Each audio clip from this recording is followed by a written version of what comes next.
Even though the political bonds between the United States and Great Britain were dissolved forever, they thought, on July 4th, 1776, the more powerful strands of memory, culture, and identity proved unbreakable in any conflict and grew into a friendship unlike any other on earth, a very, very special and incredible friendship. Historians have noted that to this day, the distinct regions of the United States still echo with the particular accents, habits, and traditions of the British communities that first settled them centuries ago. The names of half of the original American states refer to members of the British royal family, as do American cities from Charleston to Annapolis, Charlotte to Albany, and even the place where I grew up and actually loved very much, Queens, New York. Who would have thought? But far beyond names and principles, there's something unique and very special that has always united our two people, a certain nobility of spirit and heroic soul. The same audacity that called a small island kingdom to rule the seven seas, and rule them you did, inspired the children of 13 American colonies to explore a great frontier and a very, very dangerous frontier and settle what was known as the Wild, Wild West.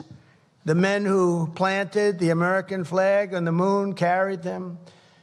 The same hunger for adventure and achievement as those who raised the Union Jack above Antarctica and first sailed St. George's Cross all around the globe. The American soldiers who crossed the Atlantic to freedom, rescue in 1944 were moved by the same keen sense of righteousness that drove the English Crusaders to the Holy Land 1,000 years ago. The entire world has been uplifted by this distinct and special character we share, this unstoppable daring, this unconquerable courage. It really is. It's unconquerable. And speaking of that, where's Rory McIlroy? Can stand up, Rory, will you, please? That was unconquerable courage. That was very good, Rory. I don't know if that helps them talk about how wonderful the speech, but I had to interrupt my speech because I watched that man win a tournament. That was a tough one. Congratulations. Very proud of you. All right, now I'll get back to my speech, Rory, okay? But it was unconquerable courage, this inexhaustible supply of ambition, ingenuity, and resolve. From the trenches of World War I to the beaches of Normandy, from the frozen hills of Korea to the scorching sands of North Africa and the Middle East. And we're doing a little Middle East work right now, too, if you might know. And we're doing very well. We have militarily defeated that particular opponent. And we're never going to let that opponent ever, Charles agrees with me, even more than I do, we're never going to let that opponent have a nuclear weapon. They know that, and they've known it right now very powerfully. But our countries have stood together, defiant and triumphant against the forces of communism, fascism, and tyranny. Together we have expanded the reaches of human knowledge and endeavored always to make this world safer, more prosperous, more just, and more free. Ours is a treasured friendship, an eternal bond, and a true story of extraordinary heroism and skill. A lot of skill, tremendous skill.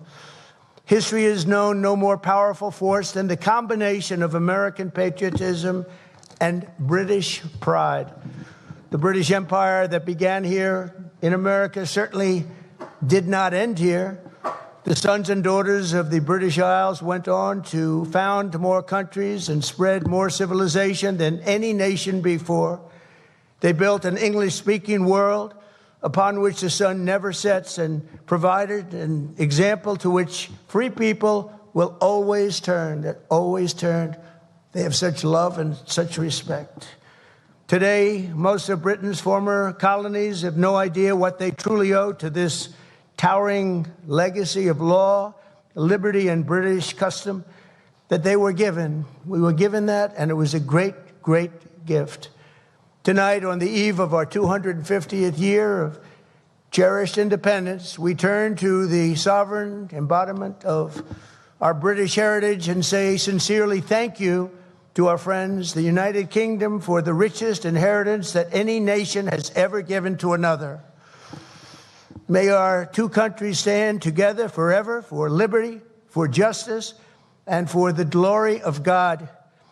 Ladies and gentlemen, I offer a toast to 250 years of American freedom, and very importantly, to a great man, His Majesty, King Charles III. Thank you very much.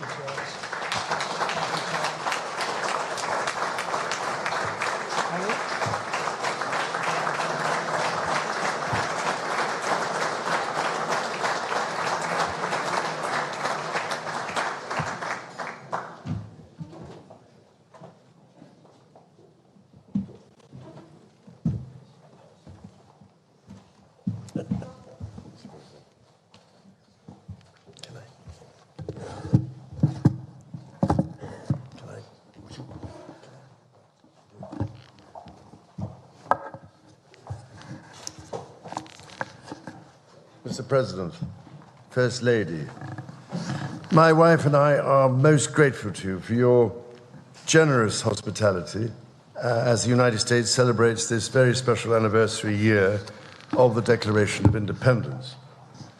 And may I also just start by paying tribute to your own courage and steadfastness, as well as to your security services, for their swift actions on Saturday evening in preventing further injury.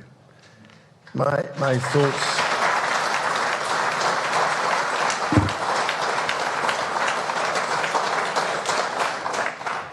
thoughts and sympathies are very much with you, the First Lady, and all those guests for whom this must have been a very upsetting incident.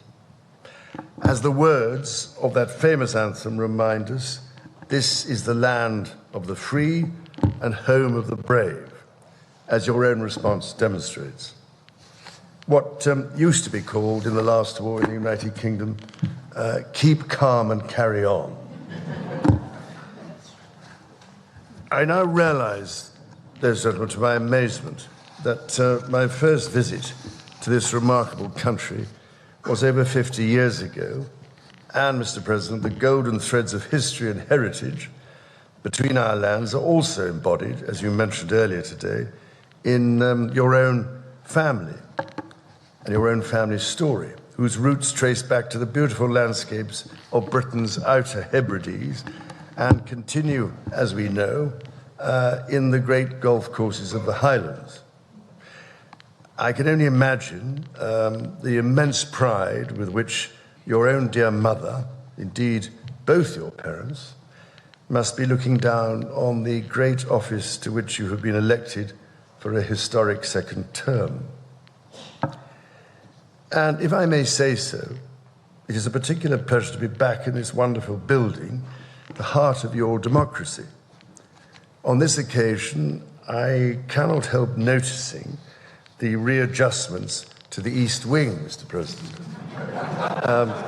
following your visit to Windsor Castle last year. And I'm sorry to say that we British, of course, made our own small attempt at real estate redevelopment of the White House in 1814.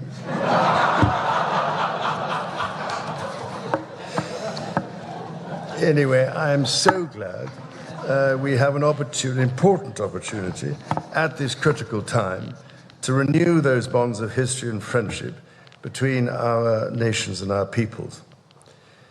2.5 centuries ago, the United States of America was founded through an audacious and visionary act of self-determination. From the beginning, the American character has been defined by courage, tenacity, and the spirit of adventure. As the direct descendant of King George III, I know this is a nation that never gives up. and my family's history remains reflected in your maps, which read rather like our Christmas card list across the ages. North and South Carolina, Virginia, Maryland, and the cities of Charleston, a particular favorite of mine, obviously, Georgetown, and for that matter, Georgia, Annapolis, as you mentioned, and further favorites, Prince William County and Williamsburg. This said, our French friends can feel equally at home with a glance at a map. Indeed, you recently commented, Mr. President, that if it were not for the United States, European countries would be speaking German. Dare I say that if it wasn't for us, you'd be speaking French.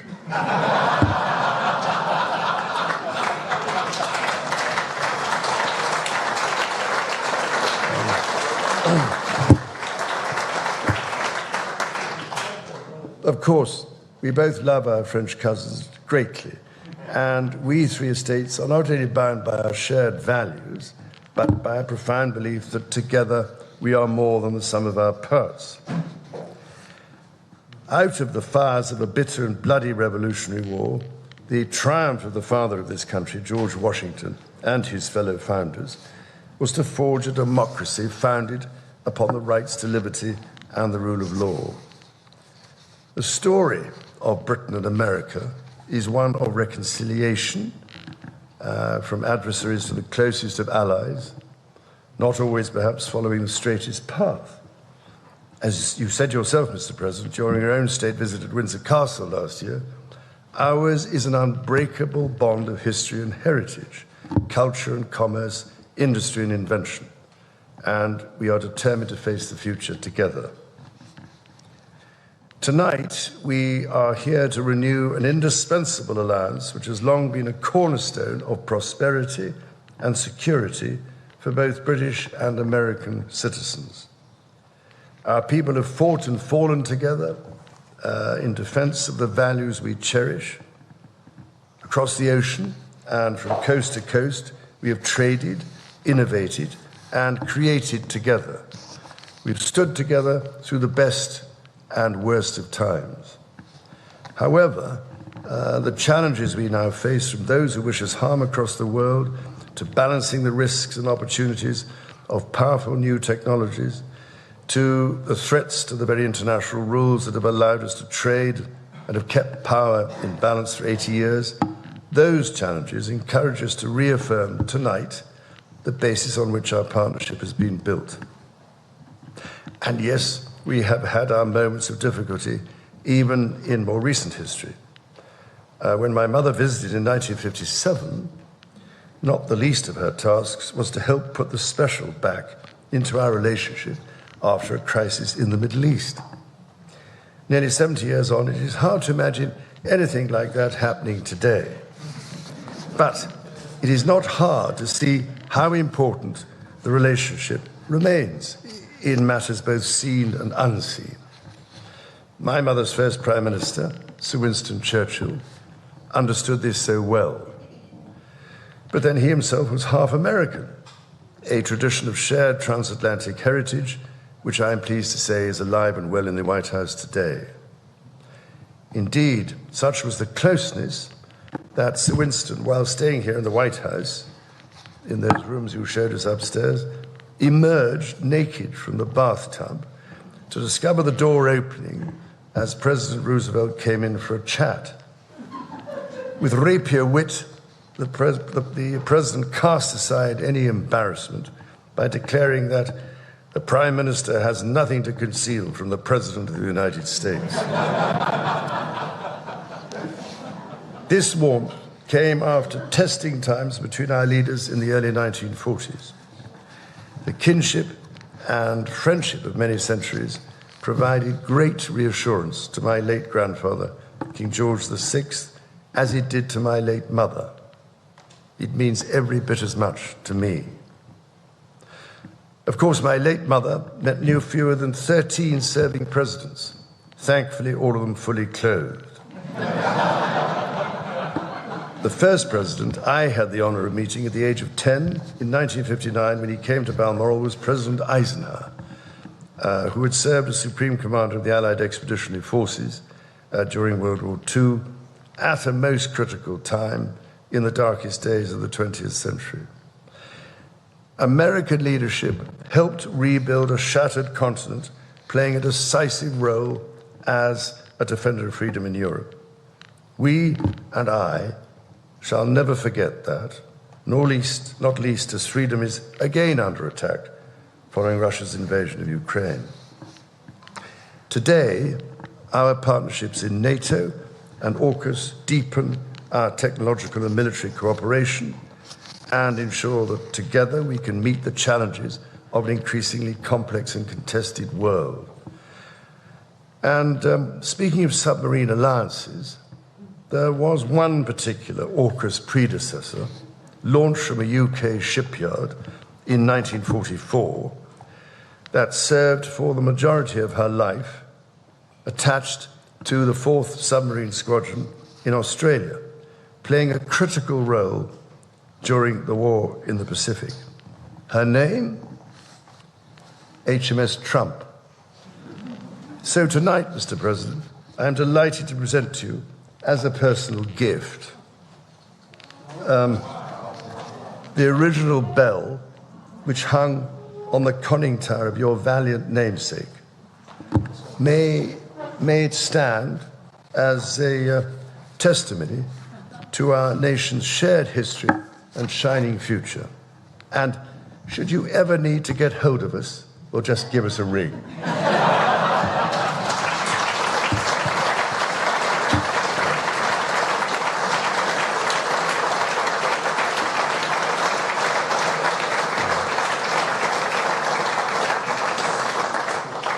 For 250 years, the ingenuity and imagination of the people of the United States have been an inspiration to the world. This land of opportunity has nourished some of humanity's greatest minds, from the industrial age to the space age. So many miracles of the modern world have been and still are invented in America. Indeed, we have followed the voyage of Artemis II, or Artemis II, as my family and I might like to call her, with close attention. Now, I know you have big plans for the moon, Mr. President, but I've actually checked the papers, and I rather suspect it is already part of the Commonwealth, I'm afraid. Ladies and gentlemen, on this week's visit, I look forward to meeting the people and communities of this dynamic country, including celebrating some of the work of my King's Trust, which it has been doing in these communities, helping give young people a chance to succeed across America in this year when we mark 50 years of the Trust. Can you believe it? Every year, millions of Britons journey to this remarkable country to experience its glorious national parks, soaring mountains and ancient forests. From the peaks of the Pacific Northwest to the rugged shores of the Atlantic, from the vast expanses of the West to the sweeping prairies and canyons, the natural beauty of this land is found in every corner. And in sport, in just a few weeks, the United States and Canada will be among those to welcome the world as hosts of the FIFA World Cup. So in one sense, Mr. President, as heads of state, we are joint hosts. We call this game, by the way, football, Mr. President. And I can only say, as the head of state of 5 competing countries, I will be watching the matches closely and with great enthusiasm. After all, we always like favorable odds. So this city, Washington, D.C., is the home of more Shakespeare folios than anywhere in the world. 82 copies are carefully preserved and shared at the Folger Library. And at this time, when the search for peace in the world is more critical than ever, I can only turn to Shakespeare's genius to remind us of the plea for peace spoken by the Duke of Burgundy at the conclusion of Henry V. My speech entreats that I may know why gentle peace should not bless us with her former qualities. Thank you, Mr. President and Mrs. Trump, for your splendid dinner this evening, which, may I say, is a very considerable improvement on the Boston Tea Party.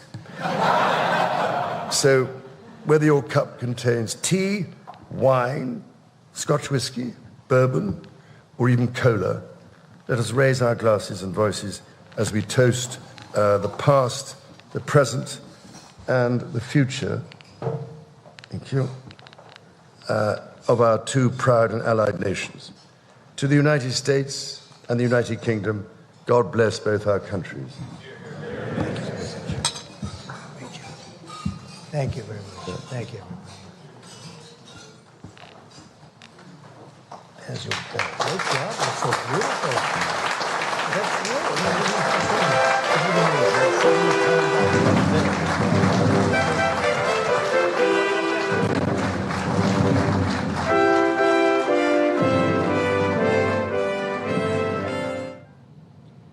बरतानवी बादशाह king Charles के एजाज में white house में शाइया अमेरिकी सदर Donald Trump का शाही जोड़े के एजाज में शाही से खिताब।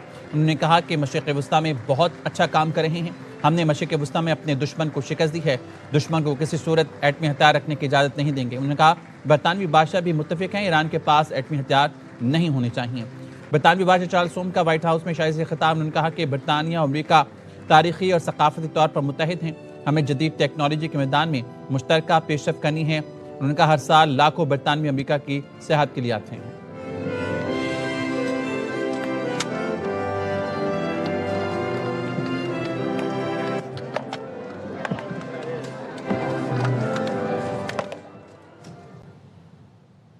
और अब शामिल करेंगे न्यूज हेडलाइंस।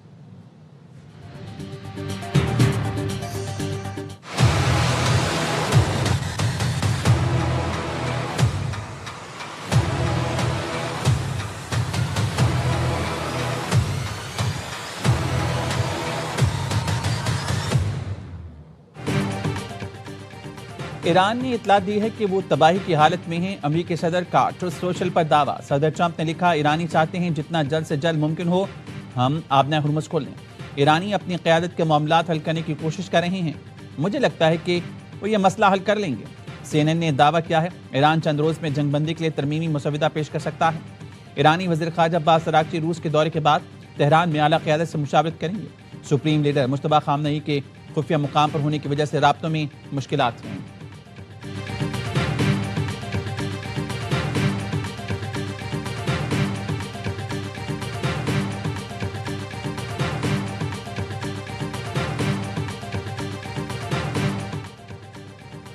दुनिया की सारी फौज भी आ जाए तो आबना हुर्मुज़ से ईरान का कंट्रोल खत्म नहीं कर सकती। ईरान की सिक्योरिटी काउंसिल के तर्जुमान इब्राहिम रिजाई ने कहा, उन्हें ये बात सिपाही पासदारान की बहरिया के कमांडर्स ने बताई। रिजाई ने मजीद कहा कि ईरान की इजाजत के बगैर 1 लीटर पेट्रोल भी आबना हुर्मुज़ से नहीं गुजर सकता। ईरानी फौज के तर्जुमान मोहम्मद अकरम का कहना है, हम अब भी हालत जंग में हैं। अमेरिका और इसराइल पर जर्रा बराबर भी भरोसा नहीं। जंगबंदी के दौरान भी ईरान अपने अहदाफ अपडेट कर रहे हैं। नए जंगी साजो सामान की तैयारी का अमल भी पूरी शिद्दत से जारी है।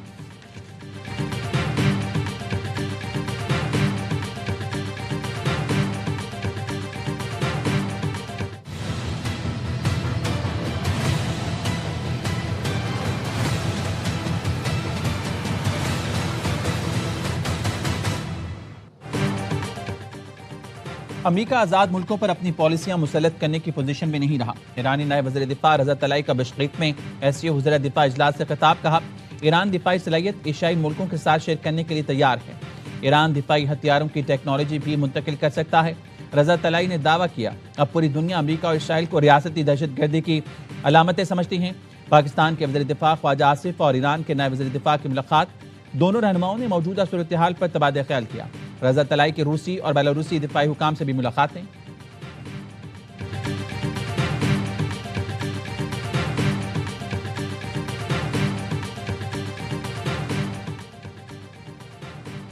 ट्रंप के ऐलान फतह पर ईरानी रद्दमल क्या होगा? अमेरिकी खुफिया इदारे की सोच विचार। रॉयटर्स के मुताबिक अमेरिकी ऐलान को मुमकिन तौर पर ईरान अपनी जीत करार दे सकता है। अमेरिकी फौजें वापस बुलाने पर ईरान का अपनी जीत का ऐलान करने का इम्कान है। अमेरिकी खुफिया इदारे की रिपोर्ट में कहा गया, जंग अमेरिकी सियासत पर बोझ बन चुकी। मिडटर्म इंतखाबात पर भी ईरान जंग के असरात पड़ने का खदशा है।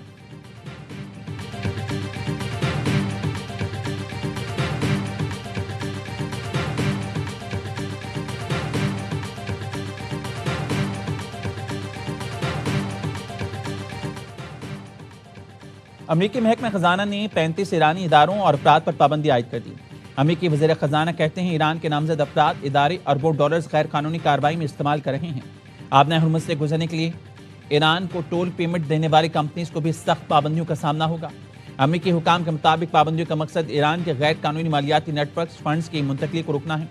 अमेरिकी दफ्तर बराए गैर मुल्क के साथ जात कंट्रोल की जानिब से मुतल्लिका कंपनीज को वार्निंग जारी।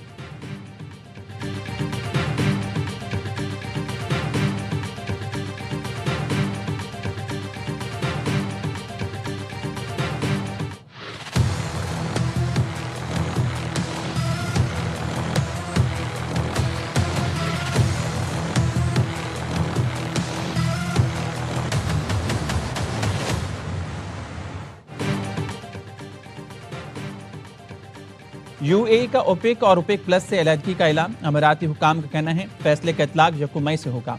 फैसला यूएई के तवील मुद्दती इक़्तिसादी विजन के तहत किया। फैसले का मकसद मुकामी पैदावार बढ़ाने की पॉलिसी पर अमल है। आज़ाद जिम्मेदार पैदावारी मुल्क के तौर पर अपना किरदार अदा करना है। इलामी के मुताबिक यूएई ने बढ़ती हुई मांग पूरा करने के लिए सरमायाकारी की। इस इक़दाम से पहले ओपेक से कई दिहाइयों तक ताउन जारी रहा। मुत्तहिदा अरब अमीरात के वज़ीर तवानाई का कहना है कि कदम एक मौजू वक्त पर उठाया जा रहा है और खुसूसन आबना हुर्मुज़ में मौजूद पाबंदियों के तनाजुर में इससे मंडी पर कोई बड़ा असर नहीं पड़ेगा। मुआशी माहिरीन का कहना है मुत्तहिदा अरब अमीरात का निकलना ओपेक मुल्कों को मुतासिर करेगा। आबिद सुलहरी ने कहा आबना हुर्मुज़ बंद है, यूएई पैदावार बढ़ाएगा तो बेचेगा कैसे? यूएई की कम कीमत पर तेल देगा तो ओपेक को भी कीमत कम करना पड़ेगी।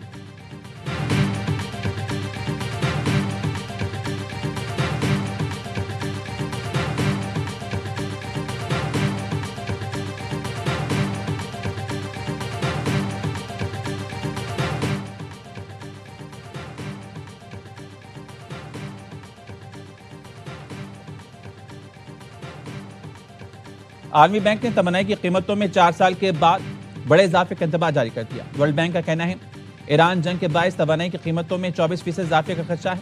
रवां साल तवानाई की कीमतें 2022 में रूस यूक्रेन जंग के बाद बुलंद तरीन सतह पर पहुंच गईं। 2026 में मजमूई अजनास की कीमतों में 16% इजाफे का खर्चा है। ब्रेंट क्रूड की औसत कीमत $86 फी बैरल तक रहने की तवक्को है।